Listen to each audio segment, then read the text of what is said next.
The civilized mind does not eliminate desire, it redirects it. Victorian England constructed perhaps the most elaborate system of psychological redirection in Western history, transforming instinctual energy into a labyrinth of coded behaviors, ritualized anxieties, and compulsive patterns that would define an entire era's relationship with its own interior life. What emerged was not the absence of passion, but its displacement into 1,000 small obsessions, a culture that suppressed feeling at the surface only to watch it resurface as nervous illness, moral fixation, and elaborate mechanisms of control. The Victorians did not invent repression, but they systematized it. They built institutions around it, wrote medical texts justifying it, and created an entire moral economy that treated self-denial as the foundation of both personal virtue and social order. The result was a population schooled in the art of inner surveillance, trained to monitor their own thoughts with the vigilance of a customs inspector examining suspicious cargo. This essay explores how that surveillance worked, what it cost, and why the Victorian model of psychological control produced the very obsessions it sought to prevent. Victorian culture inherited from its Georgian and Regency predecessors a world still marked by relative frankness about bodily function and sexual reference. The 18th century, for all its manners, had been comparatively unashamed. Novels referenced physical realities with matter-of-fact directness. Medical texts discussed reproduction without euphemism. The theater trafficked in double entendre that would have scandalized later audiences. But something shifted in the decades following the turn of the 19th century, a gradual tightening of acceptable discourse, a new emphasis on what could and could not be acknowledged in public or even private speech. This shift corresponded with the rise of evangelical movements within the Church of England and the spread of nonconformist Protestant denominations, particularly Methodism, which brought a new intensity to questions of personal morality. Where earlier religious thought had focused on doctrinal correctness or communal ritual, these movements emphasized individual moral purity as the path to salvation. The body became a test site for spiritual discipline. Physical appetites were not merely natural impulses to be managed, but potential sources of corruption that required constant vigilance. The evangelical emphasis on purity meshed with emerging middle-class anxieties about social distinction. As industrial capitalism created new wealth and new classes of people who aspired to gentility, the regulation of behavior became a marker of status. To be middle class was to demonstrate self-control in all things, in spending, in speech, in emotional display, and especially in anything relating to physical desire. The working classes might be governed by appetite, but the respectable classes governed themselves. This self-governance was visible, legible, performed through 1,000 daily acts of restraint. Medical discourse reinforced what morality prescribed. The dominant medical theory of the early Victorian period was humoralism's successor, the theory of nervous energy as a finite resource that could be depleted through excess. The body was imagined as a closed hydraulic system where energy expended in one area, particularly in sexual activity or passionate emotion, was energy unavailable for intellectual or productive work. Popular health manuals warned that spending this energy recklessly would result in nervous exhaustion, physical debility, and moral weakness. The physician William Acton, whose work on reproductive health became widely influential in the 1850s and 1860s, exemplified this medical moralizing. He argued that sexual feeling in respectable women was largely absent and that its presence indicated pathology. He counseled men that frequent sexual activity, even within marriage, would drain their vital forces and leave them susceptible to disease. Masturbation was characterized as particularly devastating, a form of self-pollution that would lead to madness, blindness, and early death. These were not fringe views, but mainstream medical opinion, repeated in advice columns and taught to young people as scientific fact. The educational system reinforced these lessons. Boys at public schools were subjected to regimens designed to minimize sexual temptation. Cold baths, vigorous exercise, sparse diets, and constant supervision. The ideal was to exhaust the body so thoroughly that desire would have no opportunity to arise. Thomas Arnold, the influential headmaster of Rugby School, believed that moral education required the complete subordination of physical appetite to intellectual and spiritual discipline. He created an environment where boys monitored each other for signs of moral laxity, where privacy was suspect, and where the cultivation of emotional reserve was the mark of maturity. For girls, education focused even more explicitly on restraint. Physical movement was restricted by clothing, corsets that made deep breathing difficult, layers of petticoats that impeded walking, shoes that prevented running. Intellectual education was often deliberately limited to preserve feminine delicacy. Reading material was carefully curated to exclude anything that might stimulate improper thoughts. The ideal was a girl who moved through the world with minimal impact, who occupied as little space as possible, whose interior life remained safely contained within boundaries set by others. This doctrine of self-mastery extended beyond the sexual to encompass all forms of emotional expression. Grief was to be borne stoically. Anger was vulgar. Enthusiasm marked one as unsophisticated. Even joy was suspect if too exuberantly displayed. The proper emotional register was mild contentment, tempered by Christian awareness of life's sorrows. Anything more intense suggested a loss of control that threatened the social order. The etiquette manuals of the period offer a window into this culture of emotional management. They prescribed not just which fork to use, but how to hold one's face, modulate one's voice, position one's body. Every gesture was freighted with meaning. A laugh too loud indicated coarseness. A blush suggested guilty knowledge. Eyes that met another's gaze directly might signal improper boldness.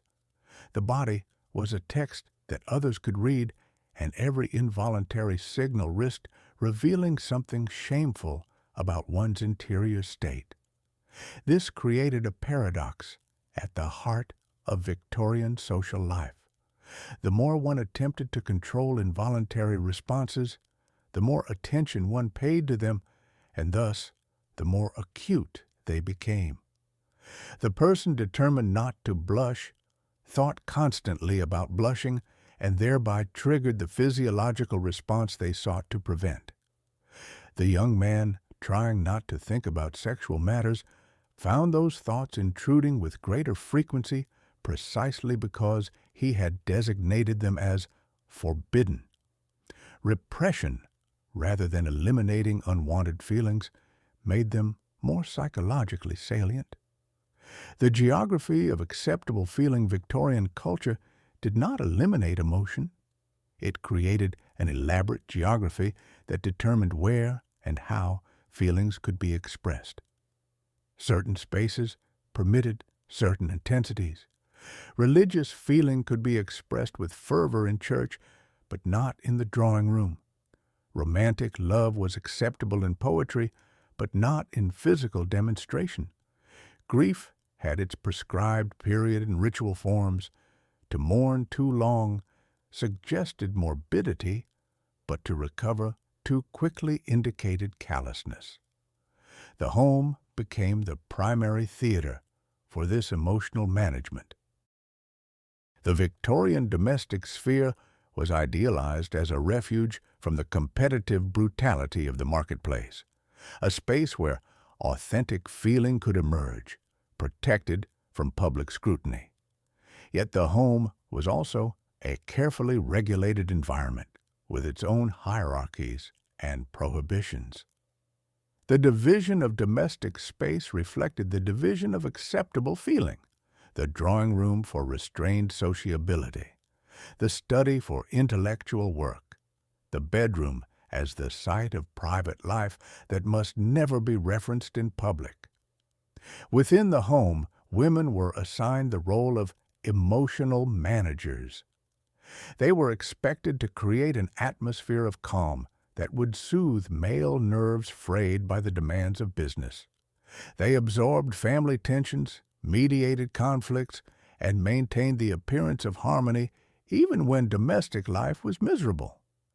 This emotional labor was largely invisible, classified as natural feminine instinct rather than as work that required skill and energy. The cult of domesticity placed women in an impossible position.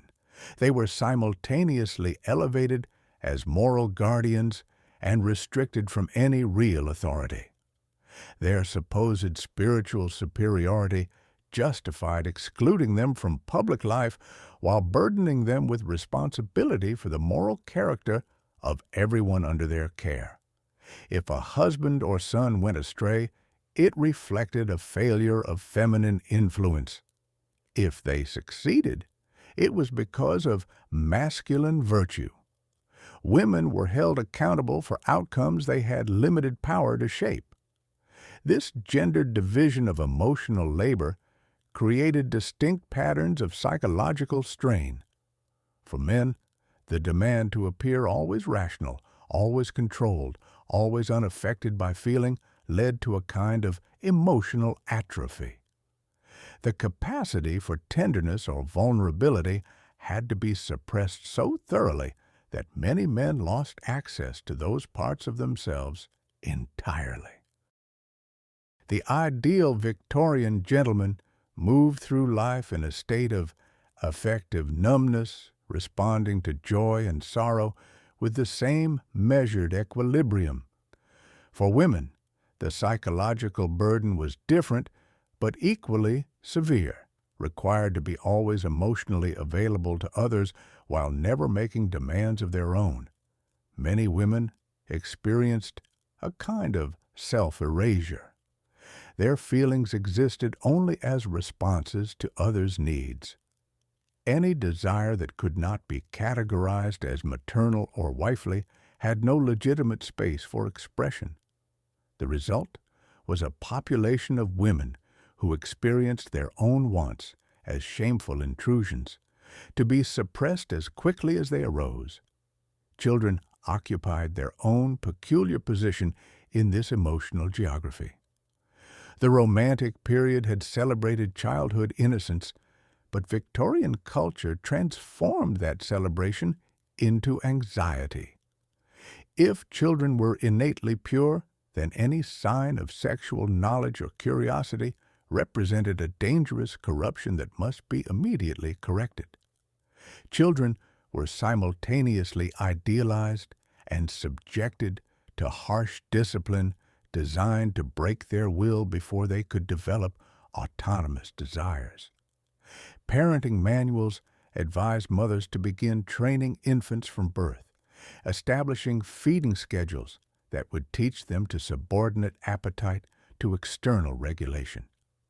Crying was to be ignored, lest it teach the child that expressing distress would bring comfort. Physical affection was rationed carefully too much would make a child weak and dependent. The goal was to produce miniature adults who had internalized the rules so thoroughly that external discipline would eventually become unnecessary. This approach to child rearing rested on the assumption that the natural impulses of childhood were inherently suspect, that left unchecked, children would develop into selfish, uncontrolled adults. There was little recognition that what was being suppressed might be necessary for psychological health, or that the methods of suppression might create their own pathologies. The child who learned too well to distrust their own feelings, who internalized surveillance so completely that spontaneity became impossible. This child was considered successfully raised. The emphasis on child purity created a culture of aggressive ignorance. Children were kept in deliberate naivety about physical realities, particularly anything relating to reproduction. This ignorance was maintained through adulthood for many women, who went to their marriage beds with no knowledge of what to expect. The resulting trauma was categorized as feminine delicacy, rather than as the predictable consequence of deliberate misinformation. Yet children were also expected to demonstrate adult levels of self-control. Anger, defiance, excessive exuberance, all were signs of moral failing to be punished.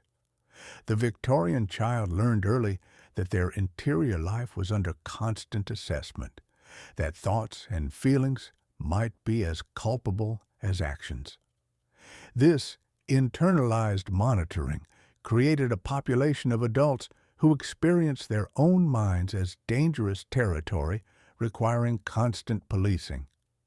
The geographic metaphor extended beyond the home to encompass the entire social world. Public space demanded maximal restraint. Working-class neighborhoods might tolerate emotional expression that would scandalize Belgravia, but even there, aspirational families sought to demonstrate their respectability through bodily control. The music hall and the public house offered limited spaces for loosening social constraints, but even these came with their own rules about acceptable transgression. Colonial spaces occupied a strange position in this geography. The empire was simultaneously an extension of British civilization and a zone where normal rules might be suspended.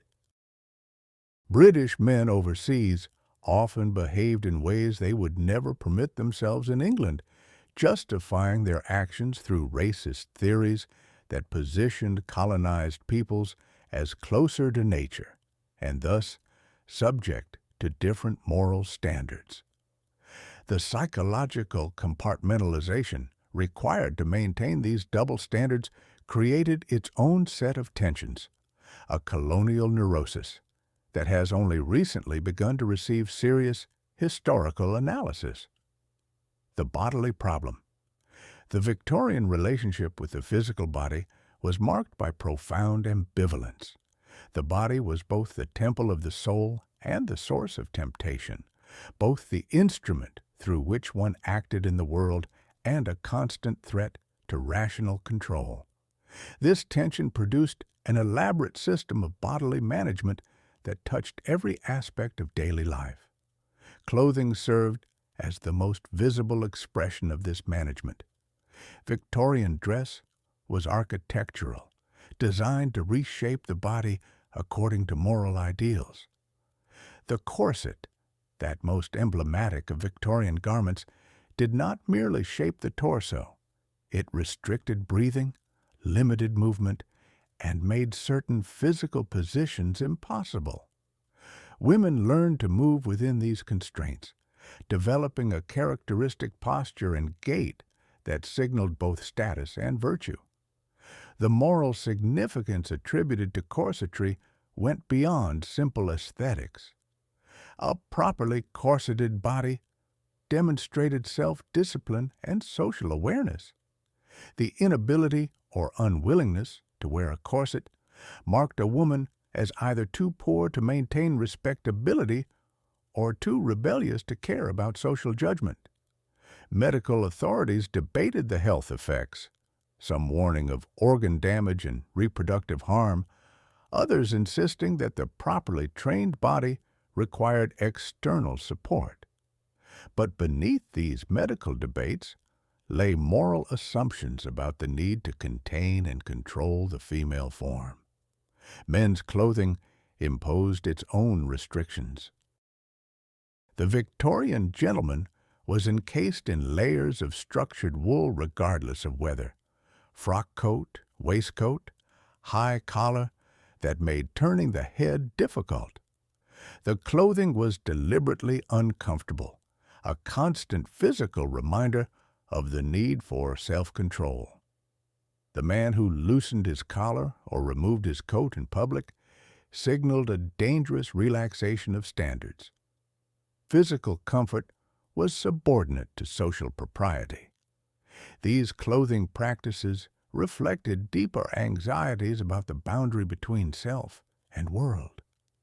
The elaborately clothed Victorian body was armored against unwanted touch, against the intrusion of others' gazes, against its own betraying impulses. The layers of fabric created a buffer zone between the physical self and social interaction. Skin touching skin, even accidentally, was an intimacy to be avoided. This concern with bodily boundaries extended to all forms of physical contact. The handshake was the limit of acceptable touch between men. Women might exchange kisses on the cheek within families, but rarely otherwise. Dancing brought bodies into proximity that required careful regulation. Hence, the elaborate rules about where hands could be placed, how closely partners could approach each other, and which dances were appropriate for unmarried couples. The prohibition on touch created a kind of sensory deprivation, especially for those without families. Single people, particularly women, might go weeks without any physical contact beyond a gloved handshake. The human need for touch found few acceptable outlets. Pets became repositories for physical affection that couldn't be directed toward people. Some women kept dolls into adulthood, objects that permitted the expression of tenderness without the danger of reciprocal feeling. Medical discourse around the body focused obsessively on contamination and purity. The miasma theory of disease, which held that illness spread through bad air, reinforced the sense that the environment itself was threatening. But even after germ theory gained acceptance, the language of contamination retained its moral overtones. Disease was not merely a biological fact, but a sign of moral failure, evidence that one had failed to maintain proper hygiene, proper boundaries, proper control. This concern with contamination had class dimensions. The poor were characterized as inherently unclean, their bodies, sites of potential contagion. Middle-class anxiety about disease often manifested as anxiety about proximity to the working classes. Slum visiting, a popular form of middle-class charitable work, required brave souls willing to risk contamination for the sake of Christian duty. The language used to describe these expeditions, venturing into foreign territory, braving dangerous conditions, revealed the psychological distance that class created. Sexual contamination occupied its own category of anxiety. Venereal disease was widespread in Victorian England, but its existence was barely acknowledged in polite society. The diseases were understood as the wages of sin, divine punishment for moral transgression. Men who contracted such illnesses and brought them home to innocent wives were creating victims, but the victims often bore social shame alongside physical suffering. A woman known to have such an illness, even acquired through no fault of her own, risked permanent social ostracism. The concept of sexual purity as something that could be permanently lost through a single act created tremendous psychological pressure, particularly for women. Virginity was treated not as a mere physical state, but as a kind of spiritual condition that, once lost, could never be recovered. This all-or-nothing thinking left no room for nuance or recovery from mistakes. A woman ruined by premarital sexual experience was categorically different from one who had remained pure, regardless of all other aspects of character. This intense focus on sexual purity produced its opposite, a culture saturated with coded sexual references and displaced erotic energy. The very things that couldn't be discussed directly became subjects of obsessive indirect attention. Medical examinations of female patients involved elaborate protocols to preserve modesty while still permitting physical assessment. Physicians examined women through nightgowns in darkened rooms, sometimes without looking at the body directly. The female body was simultaneously the object of medical scrutiny and too shameful to be viewed. Childbirth, the most unavoidable confrontation with bodily reality, was shrouded in silence. Women went into labor with minimal preparation for what they would experience. Pain relief was initially resisted on moral grounds. Suffering in childbirth was Eve's curse, divinely ordained and not to be evaded. When chloroform became available, debate raged over whether using it represented impious resistance to God's will. Queen Victoria's willingness to use anesthesia during childbirth helped normalize the practice, but the underlying assumption remained that female suffering was natural and perhaps necessary. The male body received its own scrutiny, focused particularly on the threat of sexual expenditure. The spermatic economy theory held that male sexual fluid contained vital essence that should be conserved for productive purposes. Any emission that didn't serve procreation was understood as a wasteful loss of masculine energy.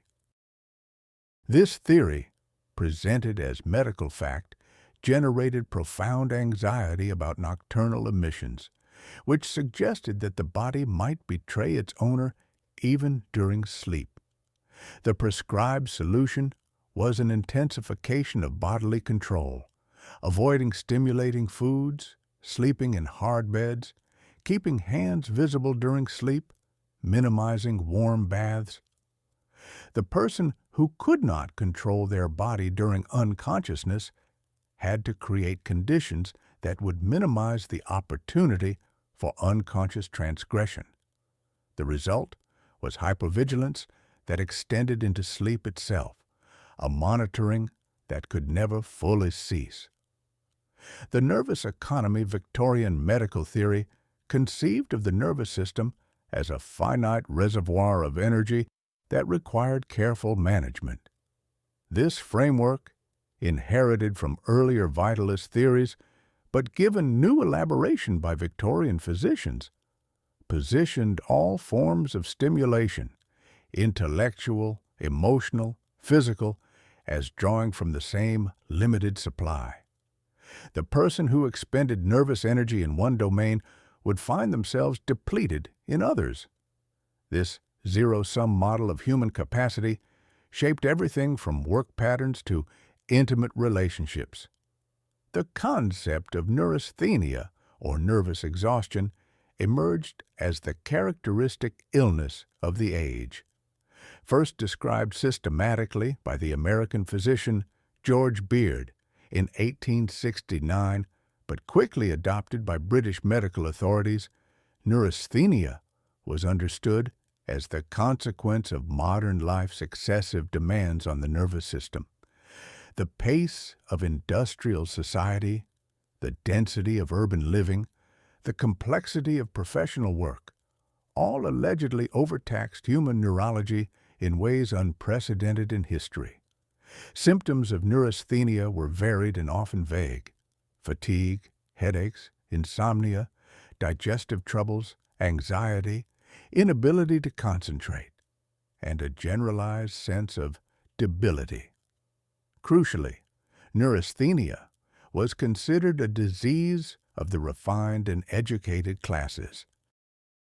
The working classes, with their supposedly simpler nervous systems, were thought immune. This class specificity revealed neurasthenia's function as a mark of social distinction.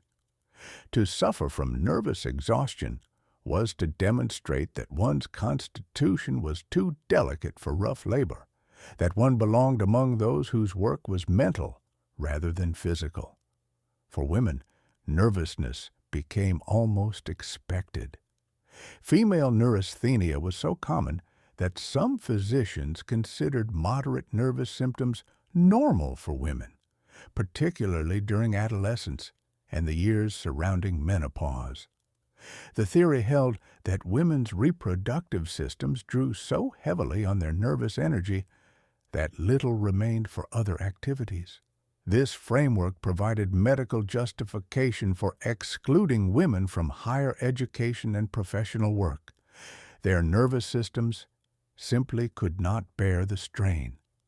The rest cure, developed by the neurologist Silas Weir Mitchell, became the standard treatment for female nervous disorders. The patient was confined to bed for weeks or months, forbidden from reading, writing, or engaging in any mentally stimulating activity. She was fed rich foods to increase body weight and massaged to maintain muscle tone. The treatment aimed to restore the nervous system through complete passivity, but it often produced the opposite effect.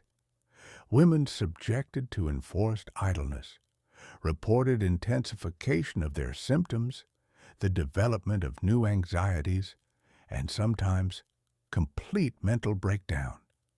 Charlotte Perkins Gilman's The Yellow Wallpaper, based on her own experience with the rest cure, captured the treatment's psychological violence.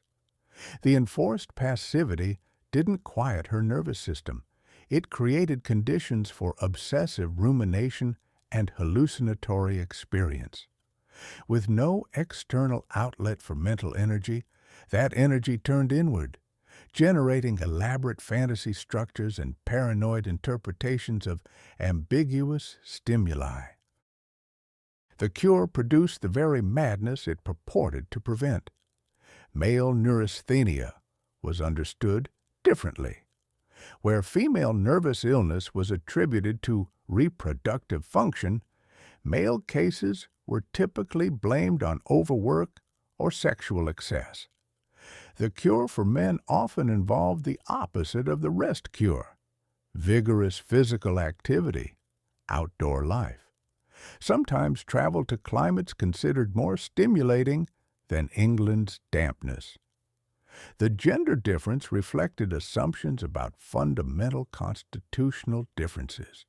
Women needed to be calmed, men to be invigorated.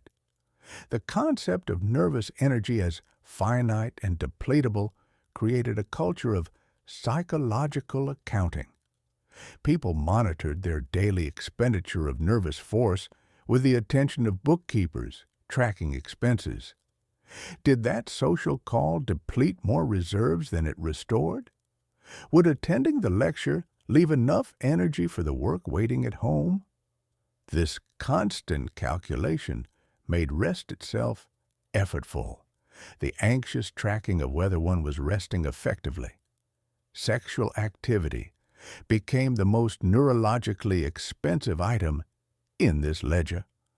Medical authorities warned that each orgasm represented a significant depletion of vital force. For men, this created pressure to minimize sexual frequency even within marriage. For women, whose nervous systems were already understood as precarious, sexual activity was sometimes portrayed as actively dangerous. Physicians counseled couples to abstain during pregnancy, lactation, and menstruation, periods that together might span years of a marriage. This medical framing of sexuality as dangerous had several psychological effects. It reinforced the idea that sexual feeling was something to be resisted rather than welcomed. It created guilt around natural desires, and it provided a medicalized language through which couples could discuss sexual refusal without confronting questions of attraction or intimacy. A wife who didn't want sexual contact could frame this as concern for her husband's health rather than as personal rejection. The doctrine of nervous economy also shaped childhood experience. Children were understood as having particularly delicate nervous systems that required protection from overstimulation. This meant carefully controlled education, limited reading material, and restricted social contact. Children of the anxious middle classes were often isolated from peers, tutored at home, or sent to schools that emphasized moral training over intellectual challenge. Yet children were also expected to demonstrate adult levels of self-control, which itself required nervous expenditure. The child who fidgeted during prayers, who couldn't sit still through long meals, who cried when hurt. This child was understood as failing at the fundamental task of nervous self-regulation. The contradiction was unacknowledged. Children were simultaneously too delicate to bear normal stimulation and morally culpable for failing to control themselves under conditions of enforced restriction. The nervous economy framework created what we might now recognize as a culture of chronic stress. The constant monitoring of one's own state, the perpetual calculation of whether an activity would prove too taxing, the guilt when symptoms suggested one had overextended, all of this generated precisely the kind of anxiety that exacerbated nervous symptoms. The theory was self-fulfilling. Believing the nervous system to be fragile made it so. Moreover, the emphasis on conservation of nervous energy discouraged the very activities that might have provided genuine restoration. Physical exercise was suspect as potentially depleting. Social connection risked overstimulation. Creative work drew on reserves that might be needed for duties. The prescribed solution, quiet domesticity, limited stimulation, careful avoidance of anything taxing, often meant a life of such restricted experience that boredom itself became pathological. Physicians of the era did recognize that some patients seemed to deteriorate under rest treatments and benefit from increased activity. But this observation didn't shake the fundamental theoretical framework. Instead, it generated subcategories of nervous illness. Some patients needed rest, others needed stimulation, and determining which category any particular patient belonged to became an art as much as a science. The flexibility of the theory made it unfalsifiable. Any outcome could be explained as either proper or improper application of general principles. The Victorian nervous economy mapped cultural anxieties about modern life onto individual bodies. Industrialization had created unprecedented change. Urbanization, new forms of work, altered family structures, exposure to information and stimulation on scales unknown to previous generations. These changes were real and genuinely disorienting. But rather than examining social structures that might be reformed, medical discourse located the problem within individual constitutions. If modern life was too much for human neurology, the solution was to make individuals more resilient. not to question whether the social organization of life might be changed. The Victorian mind, repression, obsession, control. Part 2. The return of the suppressed repression does not silence desire, it changes its voice. What cannot be acknowledged directly finds indirect expression, emerging in forms the conscious mind can tolerate even as they betray the very impulses being denied. The Victorian attempt to eliminate unwanted feeling through sheer force of will produced not emptiness, but displacement, a psychological economy where suppressed content returned as symptom, ritual, and obsessive preoccupation. The mind forced underground does not disappear. It reconstructs itself in the architecture of compulsion. This transformation from repression to fixation followed patterns that would later become central to psychoanalytic theory, but which operated in Victorian life as lived experience long before they were systematically theorized. The person who successfully banished sexual thoughts from conscious awareness found themselves plagued by intrusive images that arrived unbidden. The individual who prided themselves on emotional control developed elaborate checking rituals to ensure no feeling had escaped containment. The suppression of one form of intensity created hunger for intensity in other forms, often forms that appeared morally acceptable while serving the same psychological function as what had been forbidden, the mechanism of displacement. Psychological energy, like water seeking any available channel, flows toward whatever outlet remains open when primary routes are blocked. The Victorian who could not acknowledge erotic desire might develop passionate attachment to seemingly neutral objects or activities, a collector's obsession with stamps or beetles, a scholar's fixation on minutiae of ancient texts, a gardener's intense involvement with the cultivation of particular flowers. These pursuits appeared innocent, even admirable, yet they often carried the emotional intensity that had been denied more direct expression. The displacement operated through symbolic substitution, though the symbolism remained largely unconscious.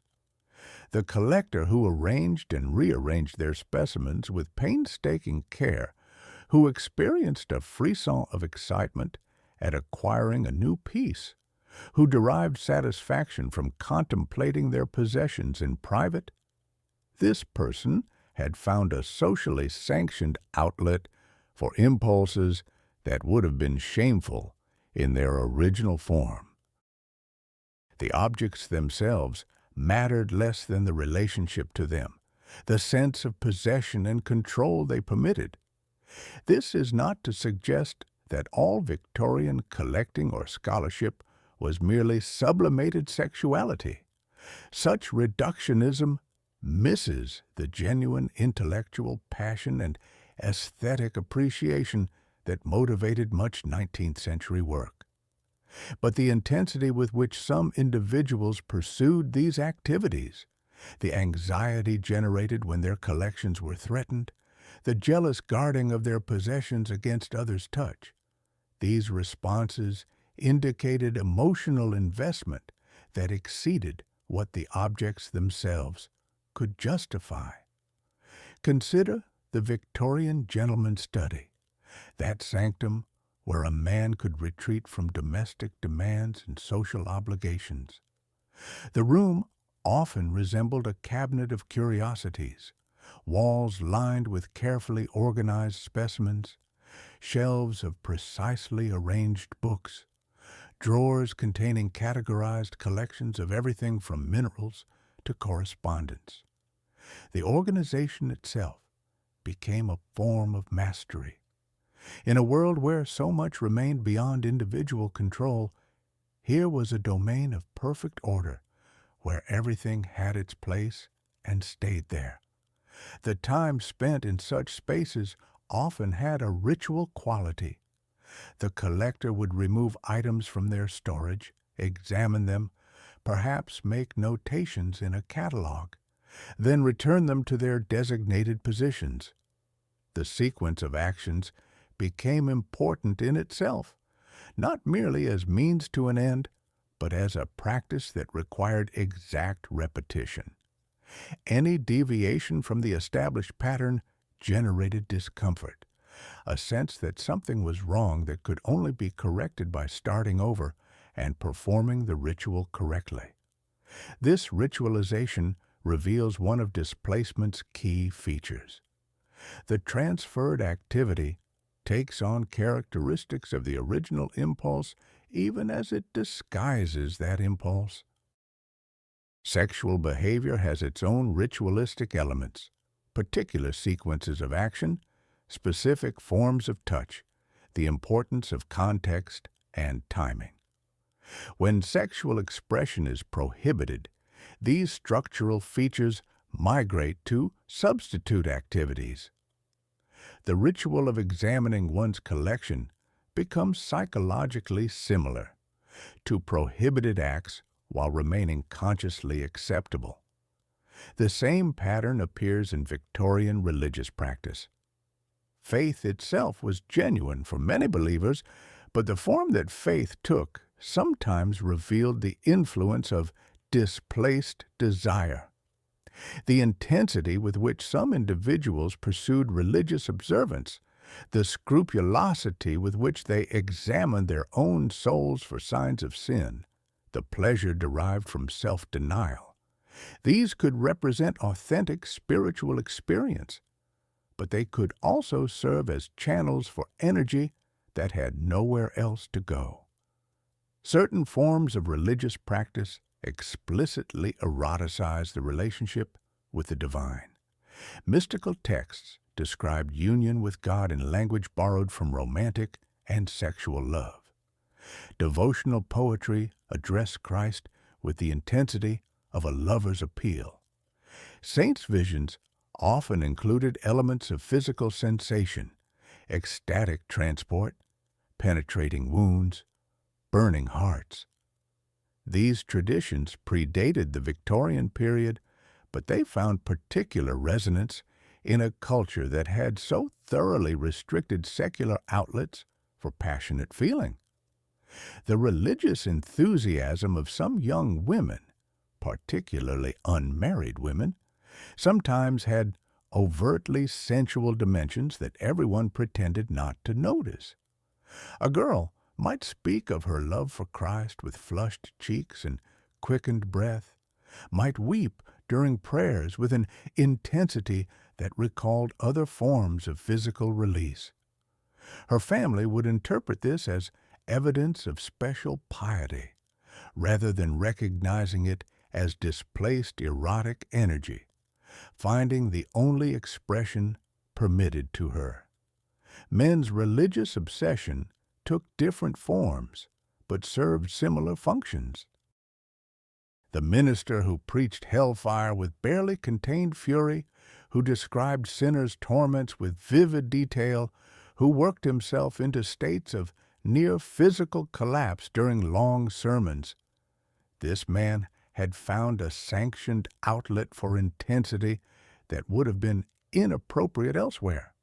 The violence of the imagery, the sadomasochistic quality of some descriptions of divine punishment and human submission, the emphasis on breaking the will and surrendering autonomy, all of this permitted expression of impulses that might otherwise have had nowhere to go. Displacement also operated through abstraction. The person who could not engage directly with physical reality retreated into intellectual elaboration that maintained connection to the forbidden subject while obscuring it through layers of theory and classification.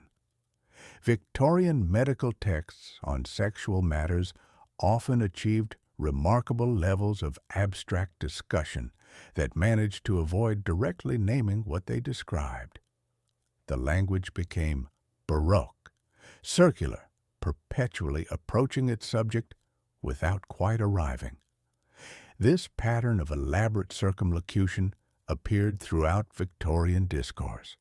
Novelists developed intricate coding systems to suggest what could not be stated. A character might experience agitation or violent emotion when what was meant was sexual arousal. A woman might suffer from hysteria when the actual complaint was sexual frustration. The codes were transparent to informed readers, but maintained the fiction that nothing improper was being acknowledged. The energy invested in maintaining these codes, in ensuring that communication occurred through acceptable channels, while forbidden content remained officially unspoken, was itself considerable. Conversations required constant monitoring. Had one veered too close to dangerous territory?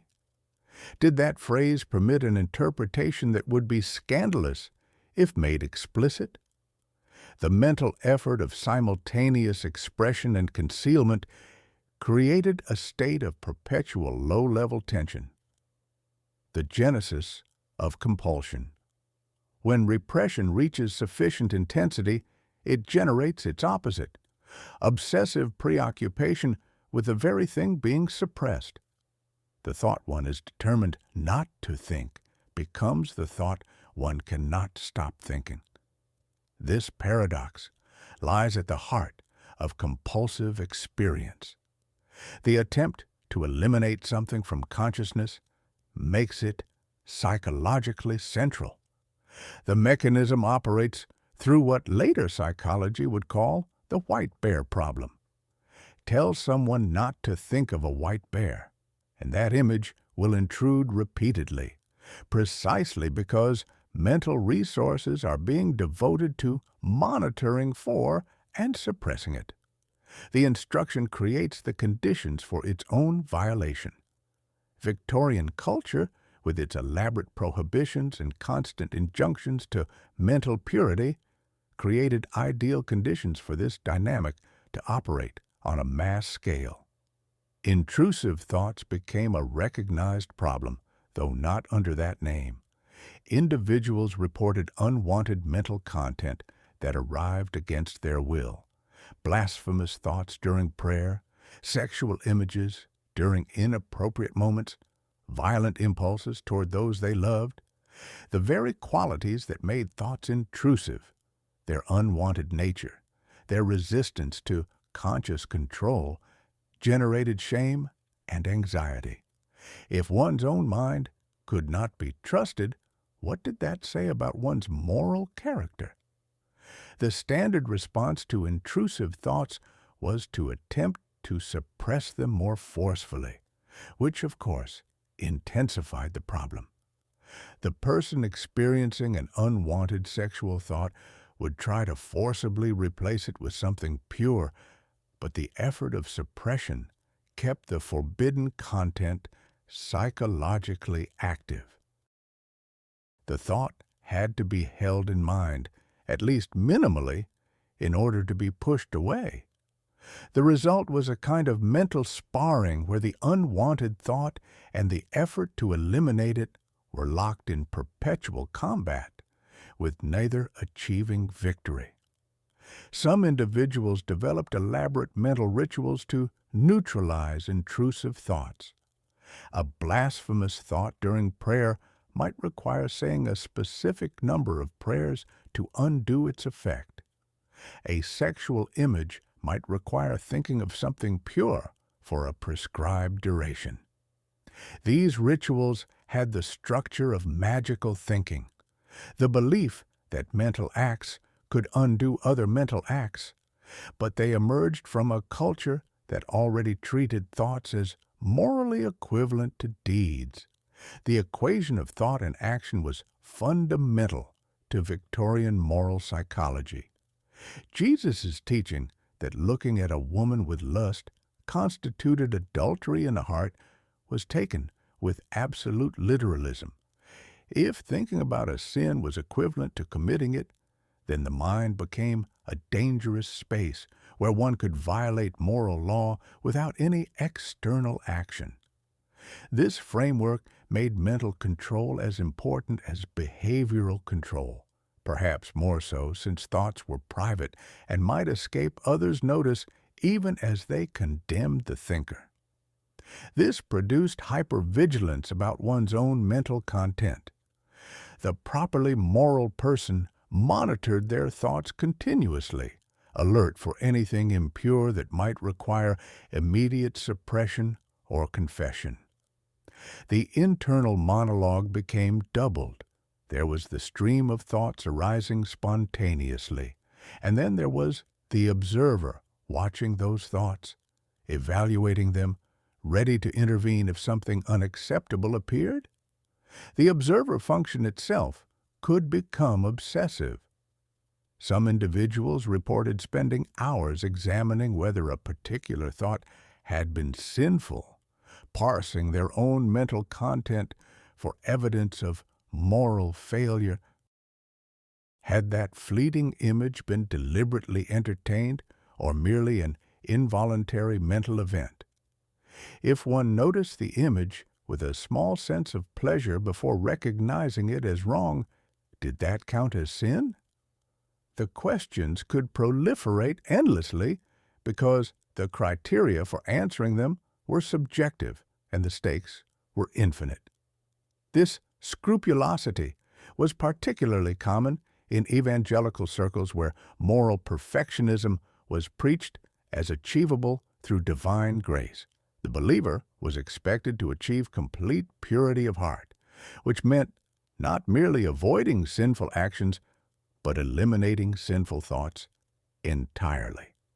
Since no human being can control the spontaneous arising of mental content, this goal was impossible, which meant the scrupulous person existed in a state of perpetual moral failure, despite their intense efforts at self-purification.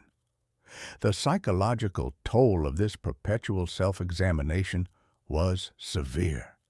Some individuals became paralyzed by anxiety about their own thoughts, unable to pray because prayer triggered blasphemous images, unable to attend church because being told not to think about certain things made thinking about them inevitable. Their spiritual practice, meant to bring peace, instead became a source of torment. Compulsive behaviors emerged as attempts to manage the anxiety generated by intrusive thoughts and moral scrupulosity. If thinking a forbidden thought required a specific ritual to neutralize it, then performing that ritual brought temporary relief. The relief reinforced the ritual, making it more likely to be repeated next time anxiety arose. Over time, the rituals could become elaborate and time-consuming, taking on a life of their own, independent of the original trigger. Checking behaviors were particularly common. The person uncertain whether they had locked the door might check once, but the very act of checking raised the question: had they checked thoroughly enough? Better to check again. But the second check introduced the same uncertainty. The mind's capacity for doubt was infinite, while no amount of checking could provide absolute certainty. The checker became trapped in cycles of verification that brought no lasting reassurance. The psychological structure of checking reveals much about compulsions logic. Checking addresses doubt, but it also generates doubt by implying that checking is necessary. If the door were obviously locked, no checking would be required. The fact that one feels compelled to check suggests uncertainty, which means another check might be warranted. The behavior meant to resolve anxiety becomes the source of anxiety, creating a self-perpetuating cycle. Religious checking took the form of repeated confession or prayer. The believer, uncertain whether they had truly repented of a sin, might confess it again, but this raised questions about the sufficiency of the previous confession. Some individuals confessed the same sin hundreds of times, never able to feel certain that they had adequately addressed it. The absolution received brought only temporary relief before doubt returned. Washing compulsions had obvious resonance with Victorian concerns about contamination and purity. The person who felt morally contaminated by a forbidden thought or contact with something impure might wash their hands repeatedly. The washing symbolically addressed moral stain while operating on the physical level. But like all compulsions, it brought only temporary relief. The sense of contamination would return, requiring more washing, and over time, the threshold for what triggered the need to wash could lower until any contact with the external world generated anxiety. The Victorian emphasis on cleanliness as next to godliness created cultural support for washing that verged on compulsive. A woman who washed her hands 50 times a day might be seen as admirably fastidious, rather than as someone suffering from obsessive-compulsive symptoms.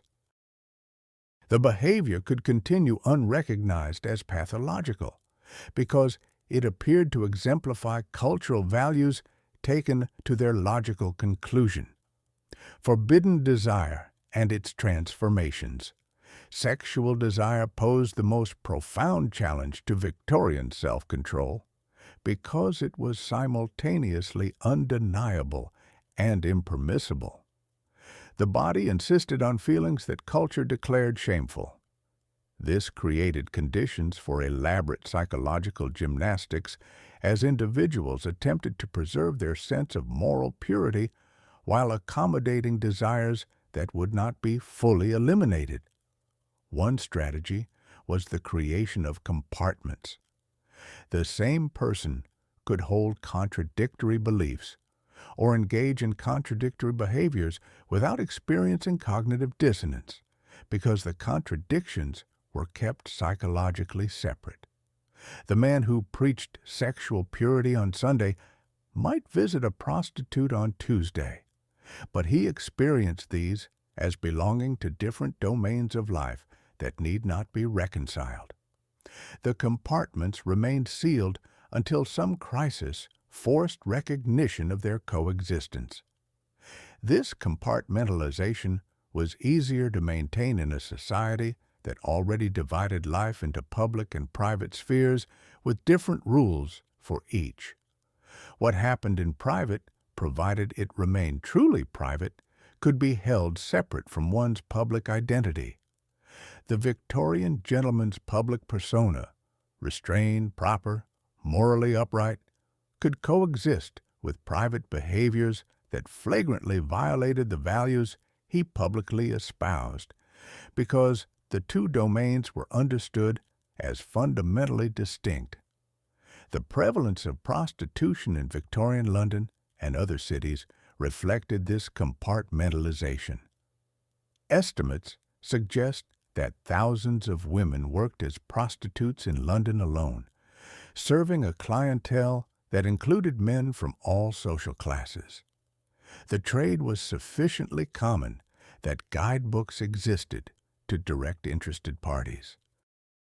Yet, polite society maintained the fiction that prostitution barely existed, and certainly not on a scale that would implicate respectable men. The psychological cost of this compartmentalization fell heavily on the women involved.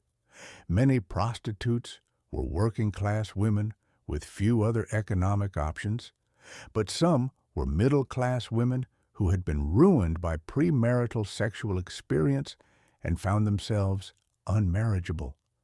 The very men who used their services often subscribed to moral frameworks that condemn them as irredeemably fallen. The cognitive dissonance required to maintain this position, that a woman could be both human enough to provide sexual service and degraded enough to deserve no moral consideration suggests profound psychological splitting. For men unable or unwilling to compartmentalize, desire often transformed into its apparent opposite, violent condemnation of the very thing desired. The crusader against vice might be unconsciously attracted to the behaviors he consciously condemns, and his crusading allows him to maintain close proximity to forbidden content while experiencing himself as morally righteous. The more intense his desire, the more violent his condemnation must be to prove to himself and others that he doesn't share the impulses he attributes to those he attacks. This dynamic appeared throughout Victorian moral crusades. The anti-vice campaigners who produced detailed accounts of sexual misconduct, ostensibly to expose corruption, but often with voyeuristic attention to detail. The legislators who debated age of consent laws in parliamentary sessions that amounted to public discussions of child sexuality. The social purity activists whose literature described at length the very practices they sought to eliminate. All of this allowed sustained focus on sexual matters while maintaining the appearance of moral opposition. The psychology of projection operated powerfully here. The desires one cannot acknowledge in oneself are attributed to others, who can then be condemned as a way of disavowing those desires. The person most horrified by sexual licentiousness might be the one most intensely struggling with their own impulses.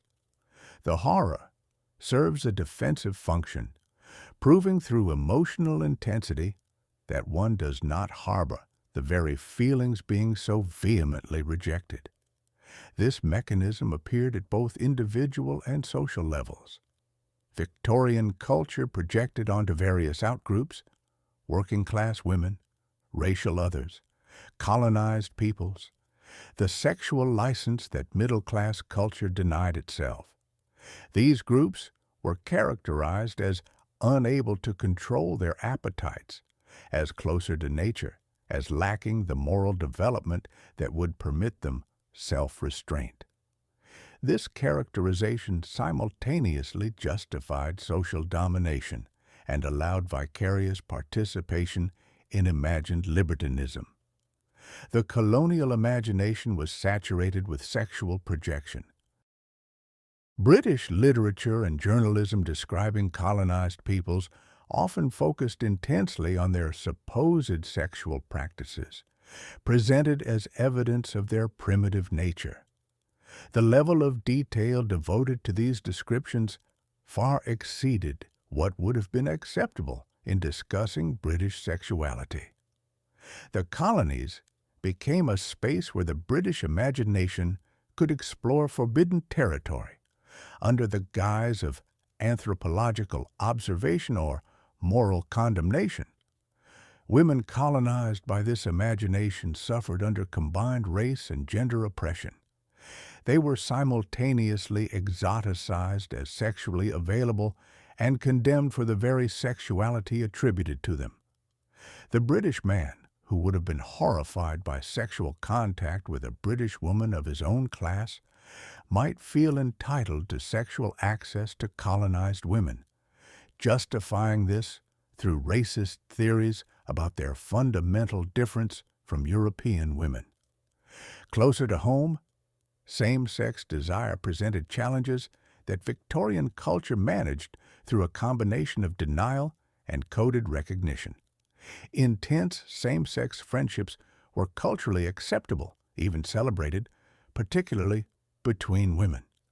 Women could express passionate love for each other in letters, could share beds, could speak of their devotion in terms that would have been scandalous if directed toward men.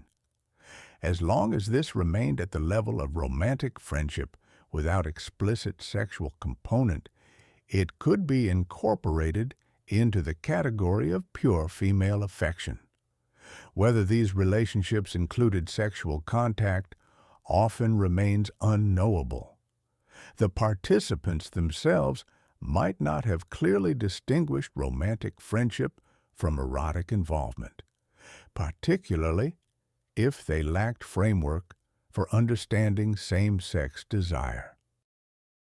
The physical intimacy that was permissible between women, sleeping in the same bed, embracing, kissing, could shade into explicitly sexual contact without necessarily being recognized as such by participants who had been taught that women lacked sexual feeling. For men, the boundaries were more clearly policed. Male friendships were expected to maintain greater emotional reserve than female ones. Physical contact was minimal. Expressions of affection were more restrained. Yet intense male bonds existed, particularly in all-male environments like public schools, the military, and colonial administration. The emotional intensity of these bonds was undeniable, but it had to be carefully managed to avoid implications of sexual deviance. The concept of Greek love provided a classical framework for understanding same-sex affection as philosophically elevated rather than carnally degraded. Educated Victorian men could discuss Plato's Symposium and express admiration for idealized male beauty, while maintaining that their own feelings were purely aesthetic and intellectual. This framework allowed for expressions of same-sex desire while defending against recognition of that desire's erotic dimension. The line between permissible idealization and prohibited desire was constantly patrolled but never clearly defined. A man could write poetry about another man's beauty, could express devotion in extravagant terms, could even acknowledge a kind of love, but it must remain explicitly non-sexual. The energy devoted to maintaining this distinction, to ensuring that expressions of feeling didn't cross into territory that would be recognized as deviant, suggests the intensity of what was being managed. When same-sex desire could not be sublimated or denied, it often generated profound internal conflict. The person who recognized their own sexual attraction to the same sex in Victorian culture faced not just social condemnation, but the framework that interpreted such desires as evidence of moral and possibly medical pathology.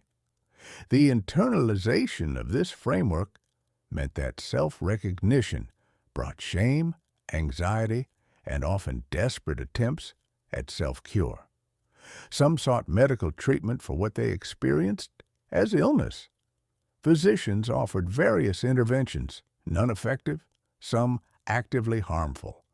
Others attempted to cure themselves through marriage, reasoning that heterosexual activity would eliminate homosexual desire.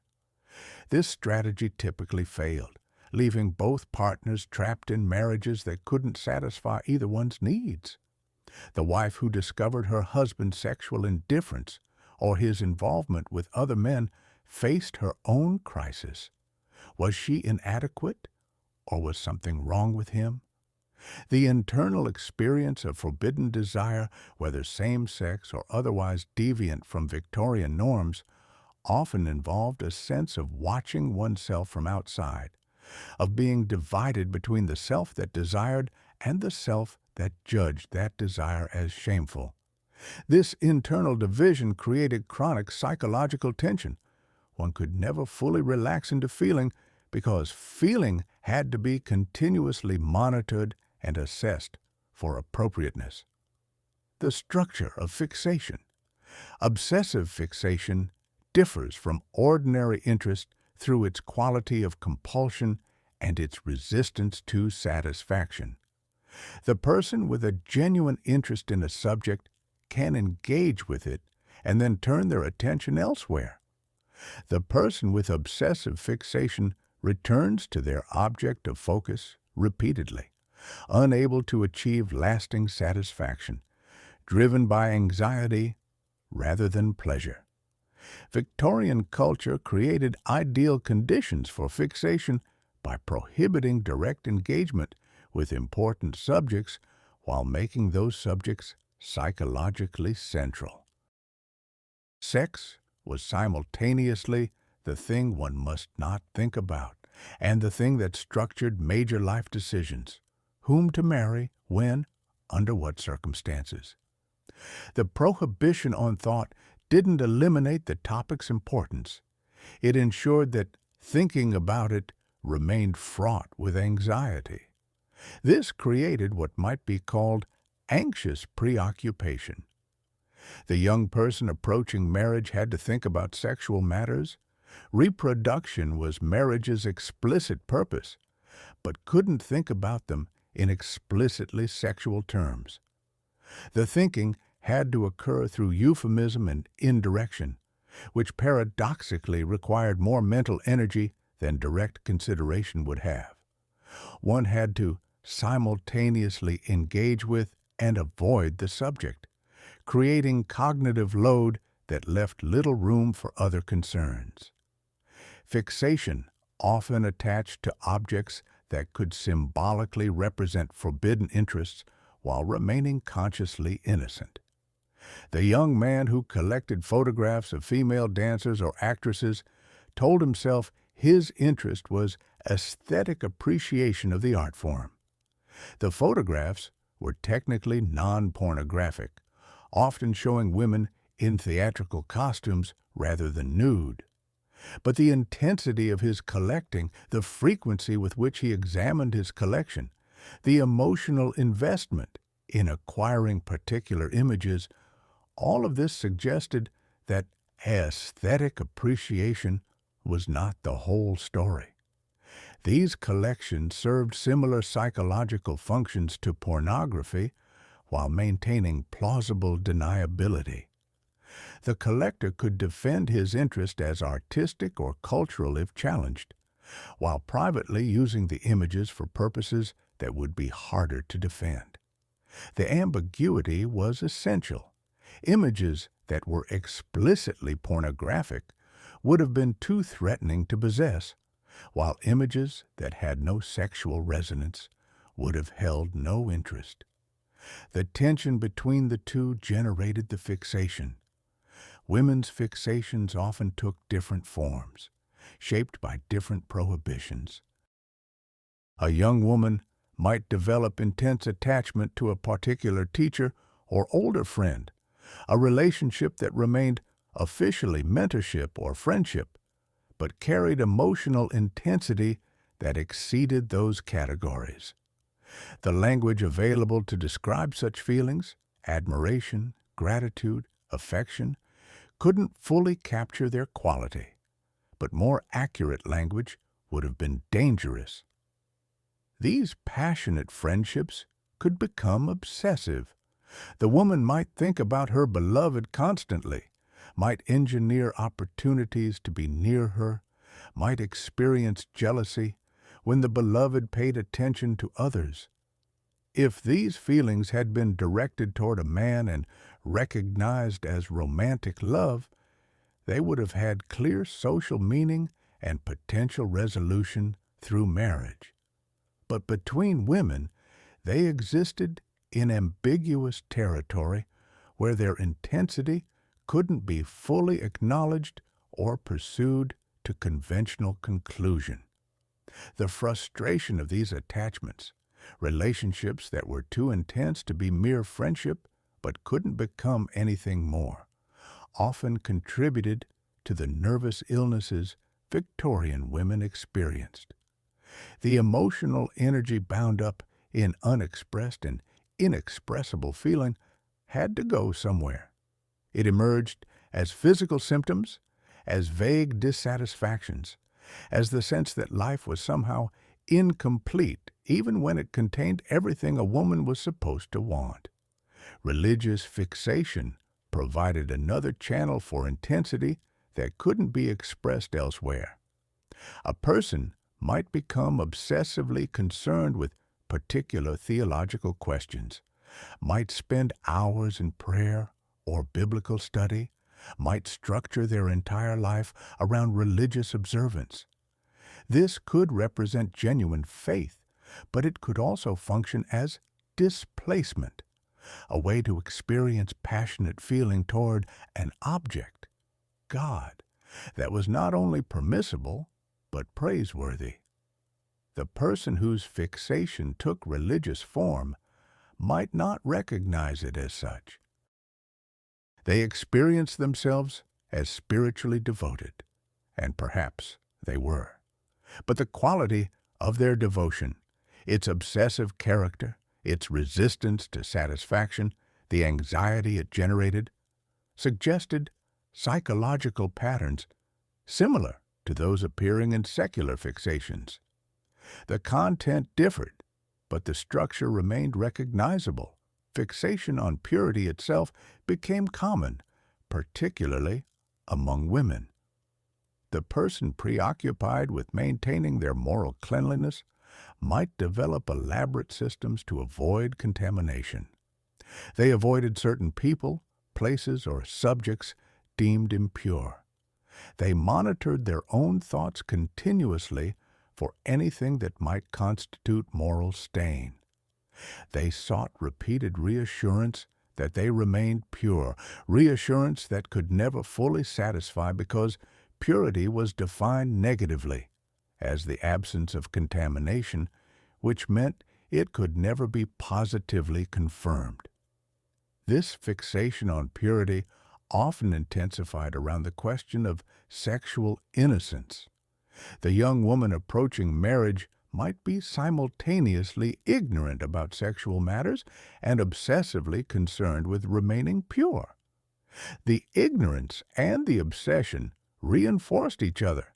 Not knowing what sex involved made it impossible to know where the boundary of purity lay, which made every thought or feeling potentially dangerous. The wedding night often constituted a traumatic collision between enforced ignorance and unavoidable reality. For men, fixation on purity typically centered on controlling sexual thoughts and nocturnal emissions. The young man who experienced these as moral failures might become hypervigilant about anything that might trigger sexual response. He avoided certain books, images, even thoughts about women. He monitored his body for signs of arousal. He felt guilt over involuntary physical responses his body produced during sleep. This hypervigilance created a feedback loop where the attempt to avoid sexual thought made sexual thought more intrusive. The monitoring itself required keeping sexual matters in conscious awareness. How else could one detect and suppress them? The result was paradoxical. The person most committed to sexual purity often had the most persistently sexual thoughts, not because they were more lustful than others, but because their struggle against desire made desire psychologically central. The collapse of control, the Victorian system of self-regulation, was inherently unstable. It demanded levels of self-control that most people could not consistently maintain while simultaneously making control failure evidence of profound moral deficiency. This created conditions where small lapses could trigger complete psychological collapse as the person's entire self-concept disintegrated. The mechanism operated through all or nothing thinking. Victorian moral psychology drew sharp distinctions between the pure and the fallen, the controlled and the dissolute, the respectable and the degraded. These categories permitted no middle ground. A woman who had engaged in premarital sexual activity was as ruined as one who had become a prostitute. Both had crossed the boundary that separated virtue from vice, and crossing that boundary was irreversible. This framework meant that any lapse from perfect control carried catastrophic implications.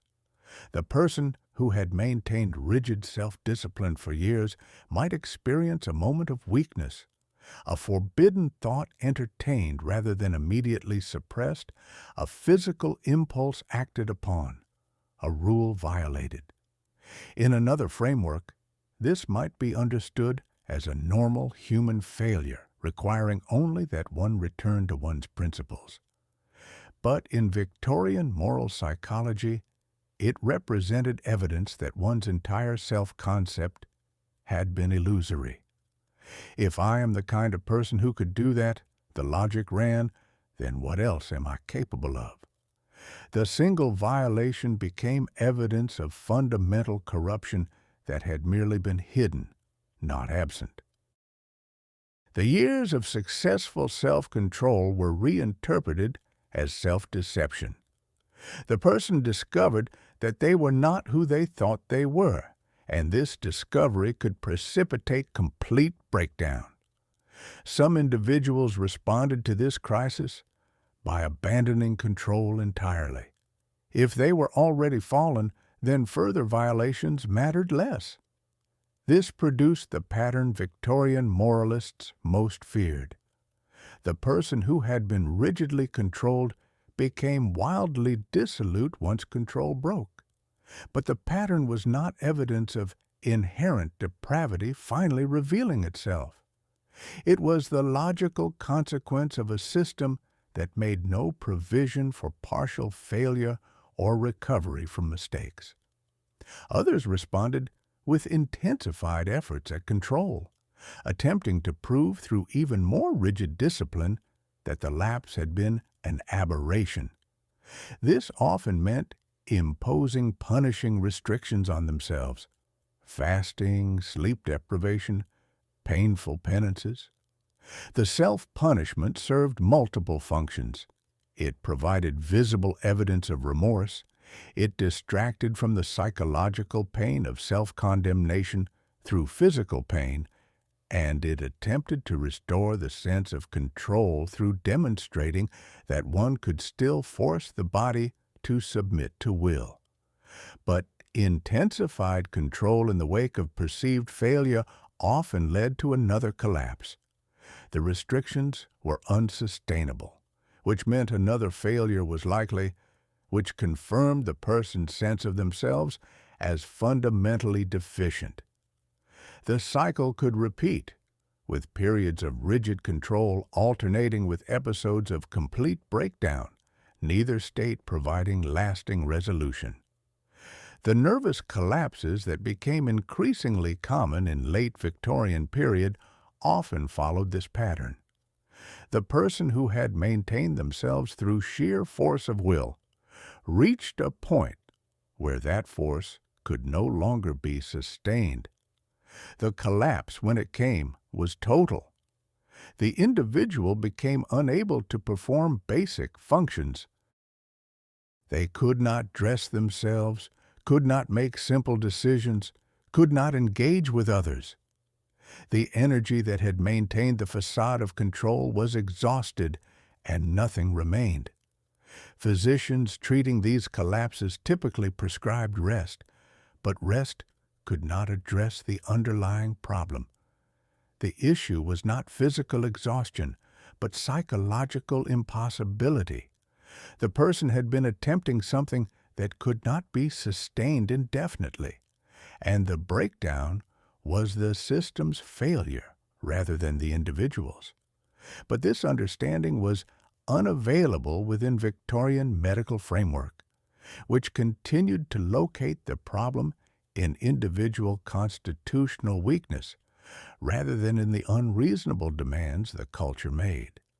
Some collapses took the form of what would now be recognized as dissociative episodes. The person seemed to become someone else entirely, speaking differently, behaving in ways completely unlike their ordinary character, sometimes claiming to have no memory of their usual life. These episodes often involved precisely the behaviors that the person had most rigorously controlled in their normal state. The rigid moralist might, during an episode behave with shocking licentiousness. The emotionally reserved individual might express feelings with uncontrolled intensity. Victorian medicine interpreted these episodes through various frameworks: hysteria, possession, malingering, but struggled to explain why the alternate personality so consistently represented an inversion of the person's ordinary character. The pattern suggested what it was: a breakthrough of suppressed content that could only emerge when ordinary conscious control was suspended. The person was not invaded by an external entity, but temporarily liberated from their own internal censor. The psychological cost of this kind of breakdown was severe because it confirmed the person's worst fears about themselves.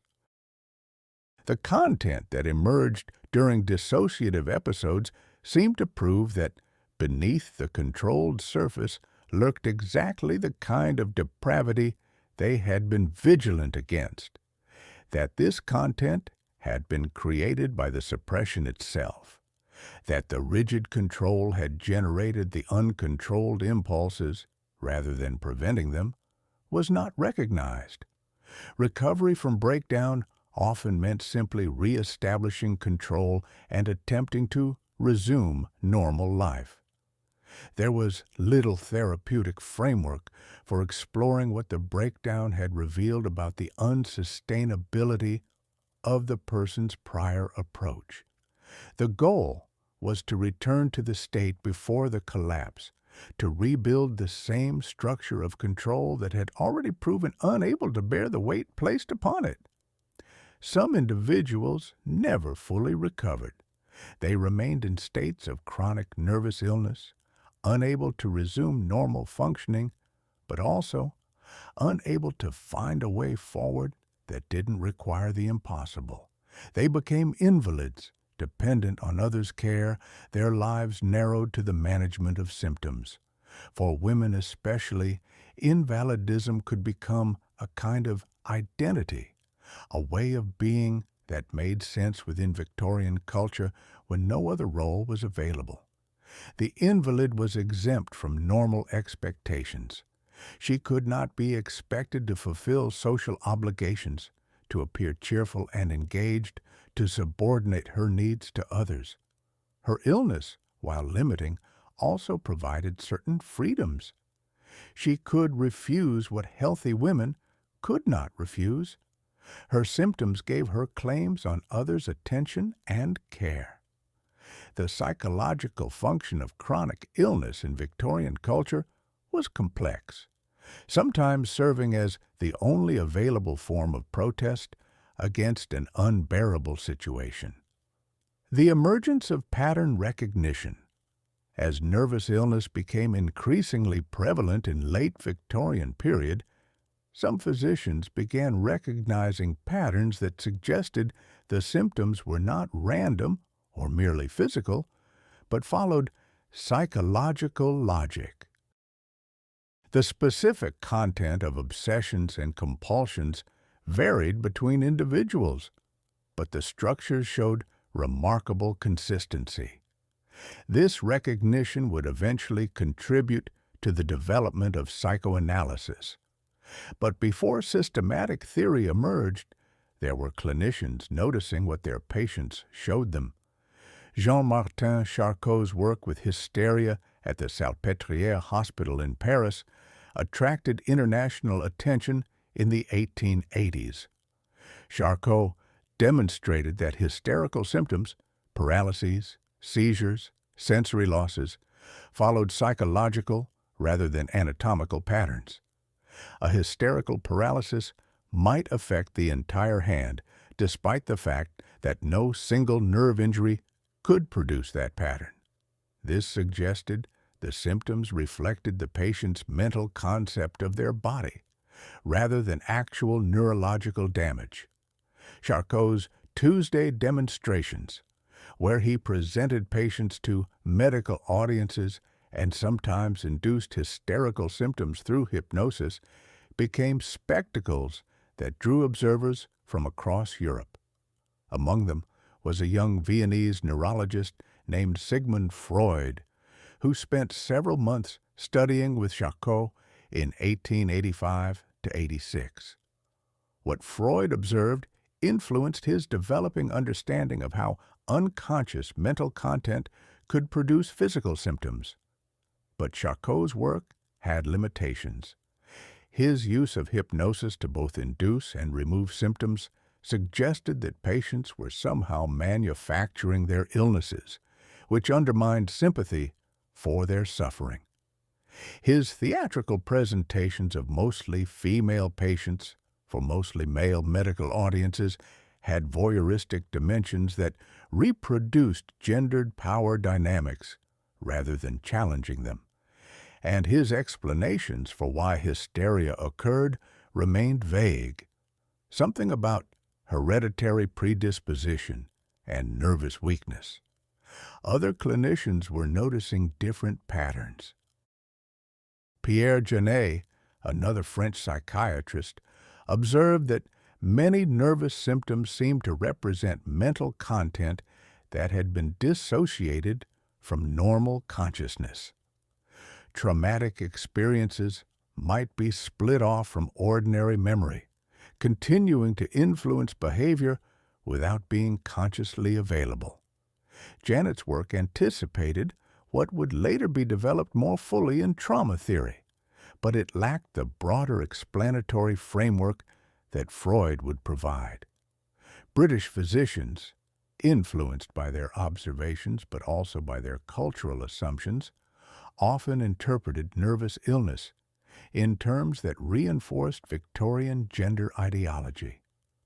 Women's nervous problems were attributed to their reproductive systems, the uterus wandering, ovarian irritation, the general constitutional weakness that femininity supposedly entailed.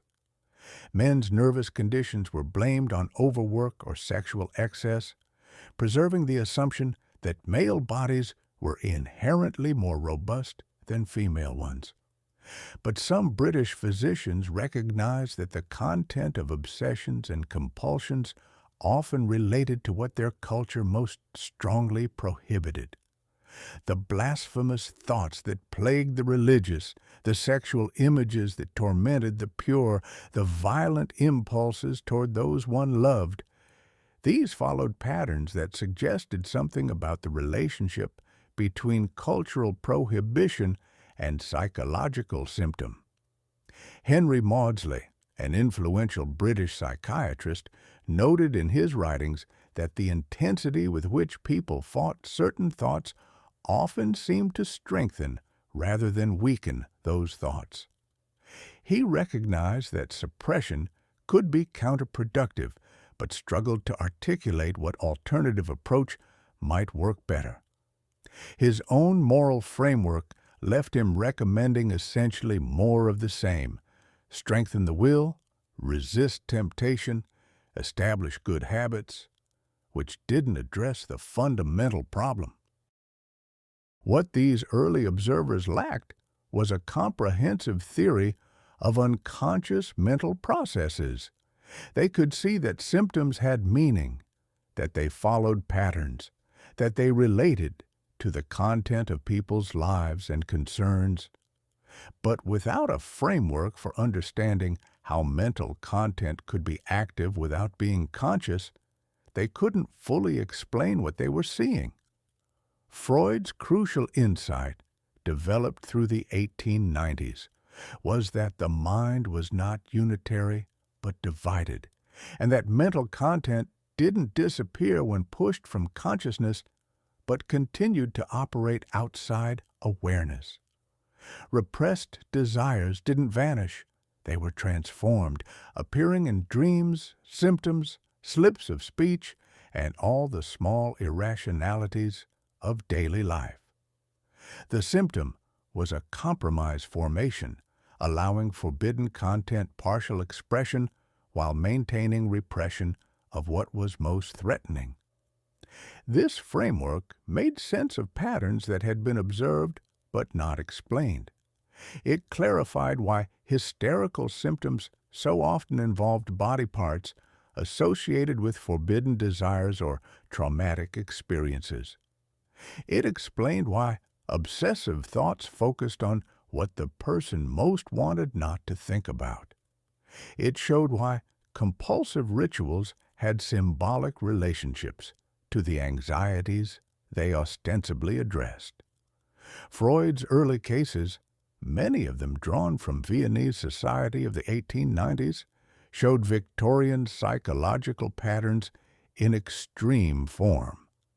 Dora, the young woman who developed hysterical cough and aphonia, was caught in a situation where adults expected her to tolerate sexual attention from a family friend while pretending not to understand what was happening. Her symptoms expressed what she couldn't say directly: revulsion at the situation and anger at those who demanded she submit to it. The Rat Man, obsessed with intrusive thoughts about harm coming to those he loved, was struggling with aggressive impulses that contradicted his self-concept as devoted and loving. The obsessive thoughts were both expression of those impulses and defense against them. By experiencing them as unwanted intrusions, he could disavow them as not truly part of himself. These cases revealed the psychological cost of Victorian emotional restriction, but also suggested the possibility of addressing that cost through talking about what had been unspeakable. Psychoanalysis proposed that bringing repressed content into consciousness, where it could be examined and understood rather than simply suppressed, might relieve symptoms. The cure worked through exactly what Victorian culture most prohibited: frank discussion of sexual and aggressive feelings. Freud's work met predictable resistance in England, where his emphasis on sexuality seemed to confirm suspicions that discussing such matters led to obsession with them. British reviewers characterized his theories as reflecting a prurient continental imagination rather than universal truths about human psychology. The resistance wasn't merely intellectual. Freud's ideas threatened the entire structure of Victorian self-control by suggesting that control itself created pathology. But by the 1890s, cracks in the Victorian system were appearing everywhere. The rigid structures that had seemed stable at mid-century were showing strain. Artists and writers were beginning to explore psychological complexity that earlier generations had suppressed. The aesthetic movement celebrated beauty and pleasure for their own sakes, rejecting moral utilitarianism. The new woman demanded education, employment, and sexual autonomy. Oscar Wilde's trial in 1895 forced public discussion of homosexuality, even as it demonstrated the violence with which the culture defended its prohibitions. The century was ending, and with it would go much of the rigid moral structure that had characterized Victorian culture, but the psychological patterns that structure had created would persist. Repression, displacement, obsession, compulsion. These weren't unique to Victorian England, but represented general human tendencies that Victorian culture had developed to unusual intensity. Understanding those patterns, recognizing how suppression creates what it attempts to eliminate, remains relevant wherever desire meets prohibition. Theory becomes visible in practice. The psychological mechanisms explored in abstraction reveal themselves most clearly in the documented lives of individuals who struggled within Victorian constraints, in the diaries they kept, the letters they wrote, the breakdowns they suffered, the confessions they made. These sources show not the general principle, but the specific instance, the texture of lived experience under conditions of systematic repression. What emerges from these documents is confirmation that the patterns identified through theoretical analysis operated in exactly the ways theory predicted, but with nuances and variations that only individual cases can reveal. The evidence is necessarily partial. Those whose struggles remained private left no record. The diaries that survived are those that someone chose to preserve. Court cases document only what came to legal attention. Published literature passed through editorial and cultural filters that shaped what could be expressed. Yet even with these limitations, the documentary record provides substantial insight into how repression functioned at the level of individual psychology, how cultural prohibition translated into personal suffering, and how some individuals found ways to articulate what was supposed to remain silent. The archive of confession Victorian diaries occupy a peculiar position between private expression and potential public exposure. The diarist wrote for themselves, yet often with awareness that the diary might be read by others after death. This created a divided consciousness in the act of writing, confession and concealment operating simultaneously. The diary could serve as the space where forbidden feelings were acknowledged, but acknowledgement occurred in language that maintained protective ambiguity. Arthur Munby, a Victorian gentleman who kept detailed diaries from the 1850s until his death in 1910, provides a striking example of this divided consciousness. Munby's public life was unremarkable: a minor civil servant, occasional poet, member of respectable society. But his diaries reveal an obsessive fascination with working-class women, particularly women engaged in heavy physical labor. He sought out and photographed pit-brow women, female miners, agricultural workers, maidservants. He recorded their appearances in meticulous detail: their muscular arms, their coarse hands, their dirt-stained skin. The diaries walk a careful line between aesthetic appreciation and erotic fixation.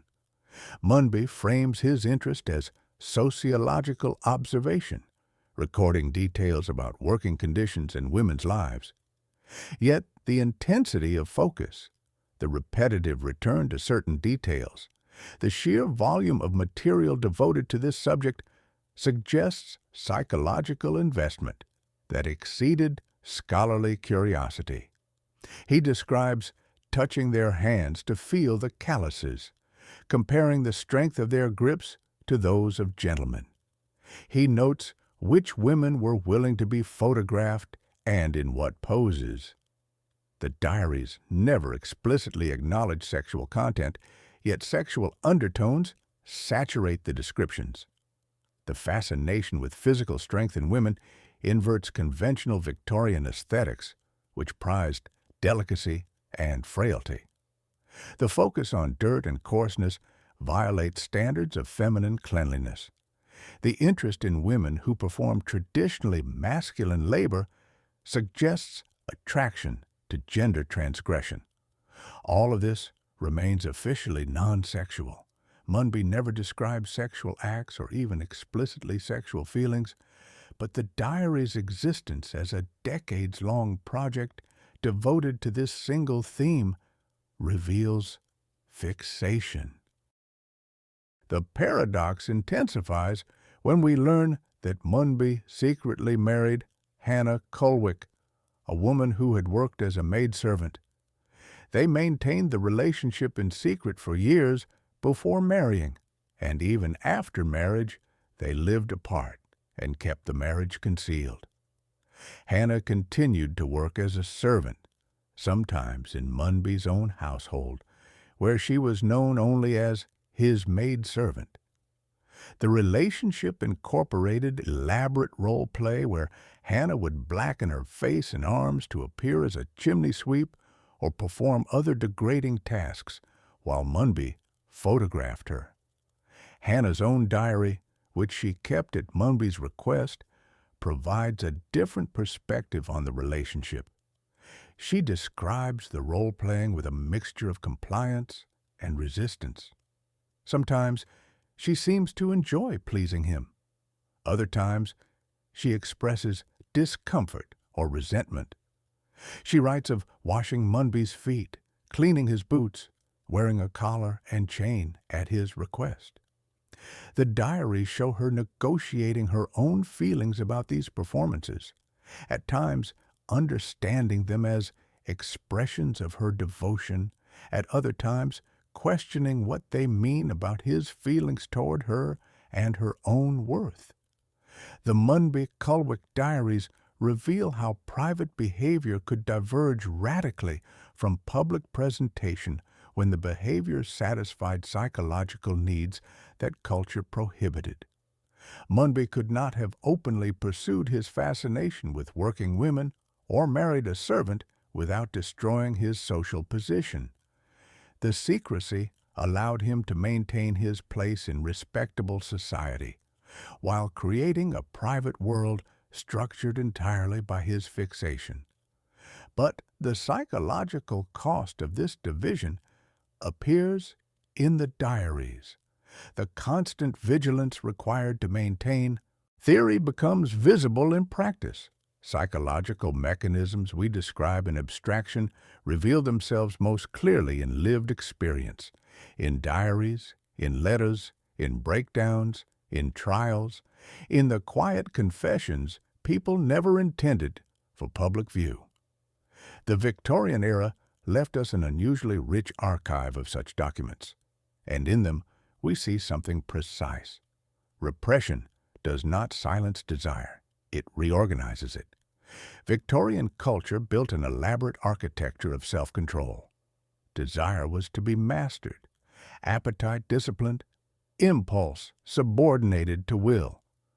The moral ideal was not someone who managed forbidden feeling responsibly, but someone who no longer had it. The problem is simple. That ideal is psychologically impossible. By the end of the 19th century, the cracks were visible. Nervous illnesses multiplied. Symptoms appeared that followed no anatomical logic. Treatments based on strengthening willpower failed. Again and again, something in the model was wrong. To see why, we begin in private. Victorian diaries occupy a strange space between secrecy and performance. They were written for the self, but often with awareness that they might one day be read. That awareness produced a divided voice, confession intertwined with concealment. Arthur Munby kept detailed journals for decades. Publicly, he was unremarkable, a minor civil servant, respectable, conventional. Privately, his diaries reveal obsessive fascination with working-class women who performed heavy physical labor. He sought them out, photographed them, described their muscular arms, rough hands, dirt-marked skin in meticulous detail. He framed his interest as sociological curiosity, but repetition tells another story: the intensity of focus, the sheer volume, the return to the same details. The diaries never name desire explicitly, yet desire saturates them.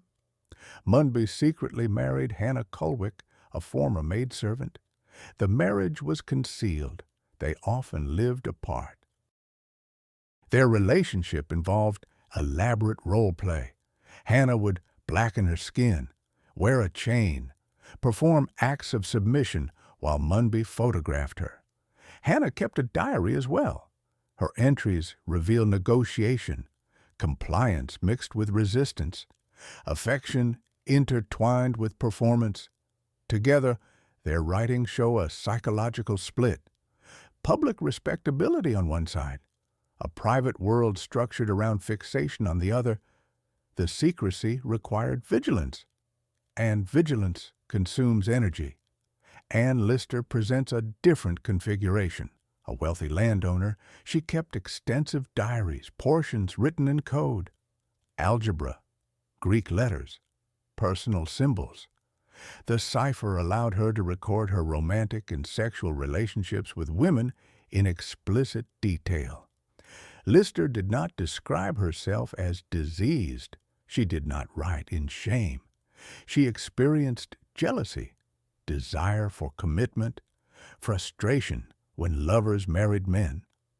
Her emotional life resembled any courtship narrative, except that it violated every public norm of her time. Her wealth and independence protected her from certain consequences. But protection alone does not explain her psychological steadiness. She did not fully internalize condemnation. Her writing shows integration rather than fragmentation. Now compare her to John Addington Symonds, a scholar, married, father. His journals document lifelong struggle with homosexual desire.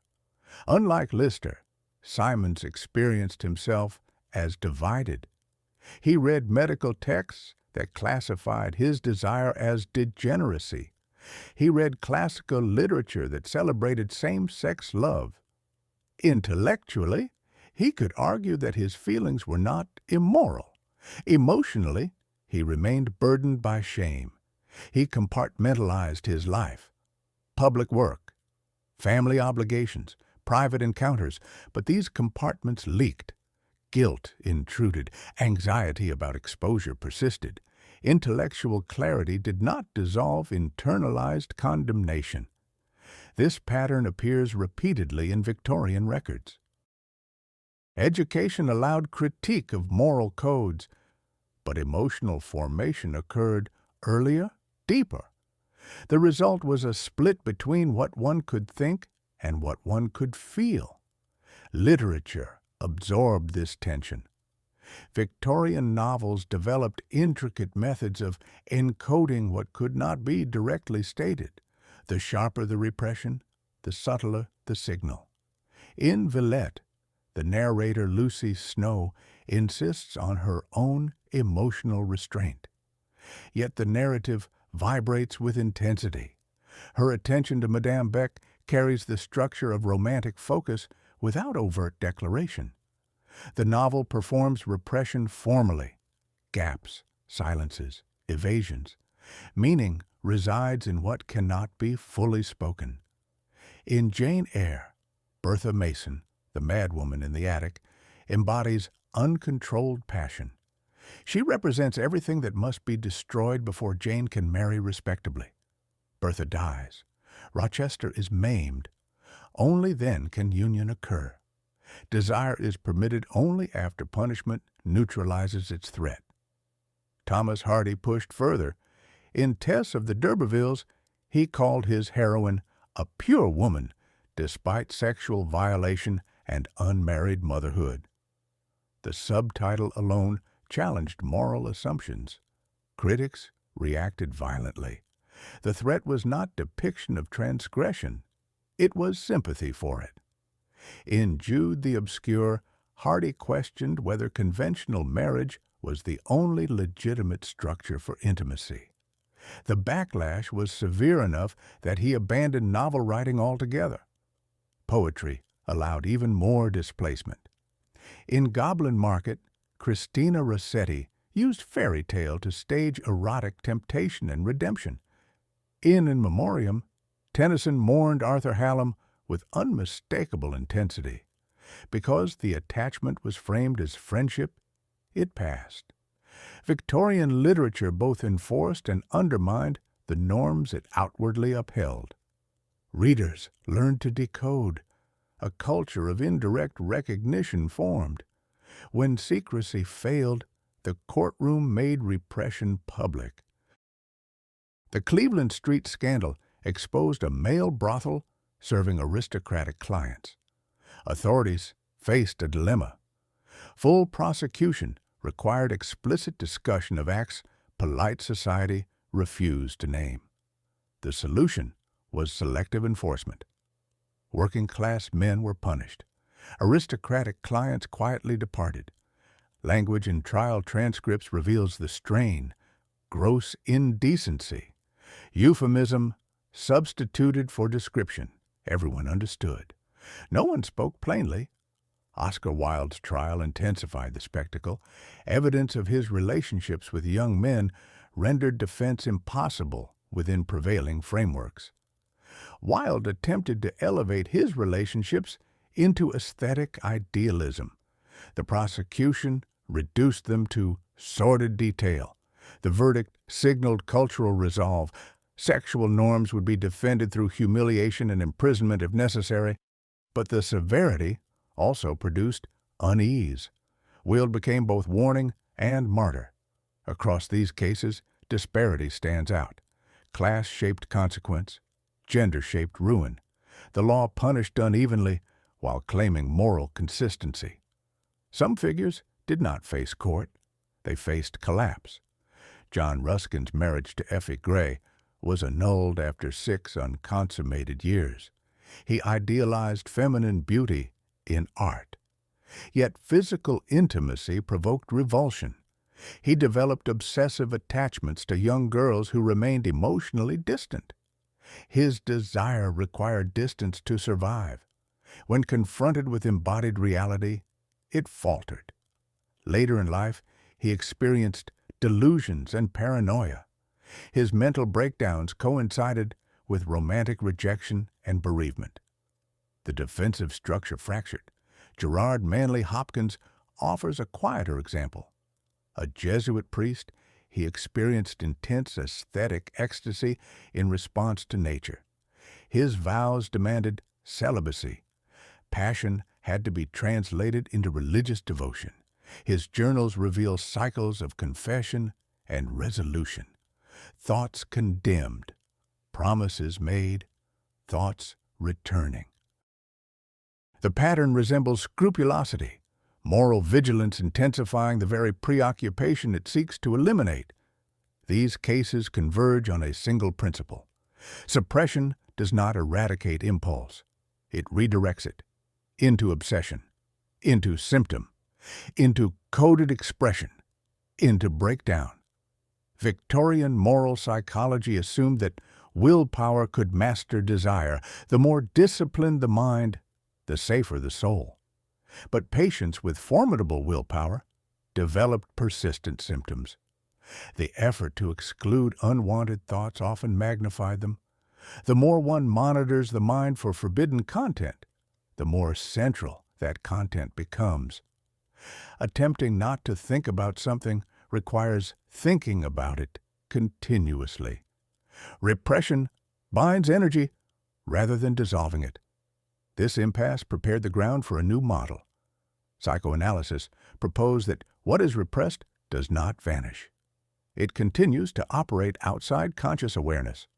It returns indirectly through dreams, slips of speech, bodily symptoms, compulsions. This reframed responsibility. Symptoms were not proof of weak character. They were evidence of conflict between desire and prohibition. Treatment required articulation rather than intensified suppression. To Victorian sensibilities, this seemed dangerous. Speaking about forbidden topics might inflame them. Yet clinical observation suggested the opposite. When repressed content was acknowledged, symptoms often softened. The energy sustaining them shifted. From the Victorian archive, we can distill several general principles. First, repression transforms rather than eliminates desire. Second, vigilance increases preoccupation. Third, fixation often disguises displaced longing. Fourth, symptoms function as compromise formations. They allow partial expression while maintaining prohibition. Fifth, integration reduces compulsion more effectively than denial. The Victorian project aimed at eradication. It demanded internal purity. But purity defined as absence of desire is not achievable. The cost of pursuing it was fragmentation. Integration does not mean indulgence. It means recognition. The integrated person can say, I feel this. I will not act on it. The fragmented person cannot acknowledge the feeling without panic. The impulse becomes alien, threatening, uncontrollable. Victorian culture specialized in fragmentation. It produced individuals at war with themselves. Energy that might have supported creativity or intimacy was consumed by vigilance. The system was elaborate. It was morally serious. It was also unsustainable. The central lesson is simple, though not easy to live by. Desire cannot be eliminated. It can be managed, deferred, sublimated, examined, but not erased. When culture organizes itself around denial, desire returns in distorted forms, in nervous collapse, in obsessive ritual, in scandal, in coded literature, in moral panic. Repression does not silence desire, it reorganizes it. The question that remains is not whether desire will persist. It will. The question is how we choose to relate to that persistence, with fear, or with recognition, with fragmentation, or with integration. The Victorians chose fear and fragmentation. The documentary record preserves the cost. Desire speaks through the cracks in whatever architecture we build to contain it. The war between consciousness and impulse does not end in victory for will. It ends in transformation. If we refuse to acknowledge what we feel, it returns disguised. If we examine it, we gain some freedom in how we respond. The Victorian mind teaches us this: what we deny does not disappear. It waits, and it reorganizes itself around the structures meant to exclude it. That is the architecture of repression, and it is also its undoing.